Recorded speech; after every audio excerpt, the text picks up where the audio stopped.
Man was arrested in Janesville after police performed a search warrant connected to a child pornography investigation.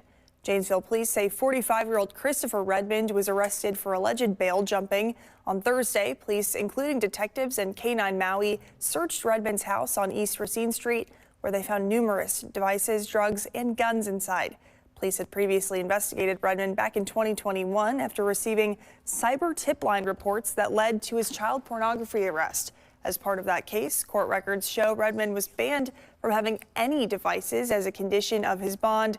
Police said the investigation is still going and additional charges may be added.